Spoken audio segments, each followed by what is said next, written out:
Conductor ಇಬ್ರಿಗೆ ನ್ಯಾಯ ನೀತಿ ಹೇಳಕ್ ಹೋಗಿ ಪೆಚ್ಚಾಗಿದ್ನಕ್ಕಂತ. ಹೆಂಗ್ ಪೆಚ್ಚಾಗಿದ್ನಣ್ಣ? ಇಬ್ರು ಯಾರು ಗೊತ್ತಾ ನಿಂಗೆ? ಯಾರು? ಒಬ್ಬ ಗಂಡಸು ಒಬ್ಬ ಬೆಂಗಸು ಸೀಟ್ ಮೇಲೆ ಕೂತ್ಕೊಂಡು ಲವ್ ಮಾಡ್ತಿದ್ರ ಅಂತಕ್ಕಂದ. ಈ ದೃಶ್ಯವ ನೋಡ್ಬಿಟ್ಟು ಕಂಡಕ್ಟರ್ ಸುಮ್ಮನ್ ಕೂತ್ಕೋಬೇಕಾಯ್ತು. ಅವ್ನು ಹೋಗಿ ಅವ್ರಿಬ್ರಿಗೂ ಬುದ್ಧಿ ಹೇಳ್ತಾವನೆ. ಏನಂತ? ಅಲ್ಲ ಕಣ್ರಿ, ನೀವಿಬ್ರುವೆ ಗಂಡ ಹೇಳ್ತೀರಾಗಿ ಇಂತ ಲವ್ ಮಾಡು ಕೆಲಸ ಎಲ್ಲಾನೇ ಮನೆಯಲ್ಲ ಇಟ್ಕೋದು ಬಸ್ ಒಳಗ್ ಬಂದಿದ್ದೀರಲ್ಲ, ಬೇರೆ ಸೀಟಲ್ ಕೂತರು ಪ್ರಯಾಣಿಕರಿಗೆ ಮುಜುಗರ ಆಗೋದಿಲ್ವೇ ಅಂತ ಬುದ್ಧಿವಾದ ಹೇಳವನಕ್ಕಂದ. ಆಗ ಅವ್ರಿಬ್ರುವೆ ಕಂಡಕ್ಟರ್ಗೆ ಏನ್ ಹೇಳಿದ್ರು ಗೊತ್ತಾ?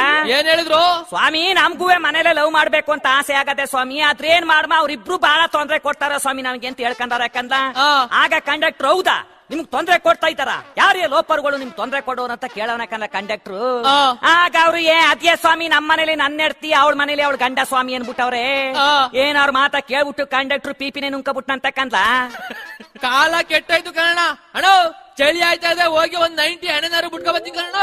ಅಯ್ಯ ಮುಂಡತ್ತದ, ಈಗ ರಾತ್ರಿ 10 ಗಂಟೆ ಮೇಲೆ ಆಗದೆ ಯಾವ ಪಾರ್ಗೋದಿಲ್ಲ ಎಣ್ಣೆ ಹಾಕೋಕೆ. ಆಮೇಲೆ ವನವಾಸ ಪಡ್ಬೇಕಾಯ್ತಕ್ಕಂತ. ಏನ್ ವನವಾಸ? ಹಿಂಗೆ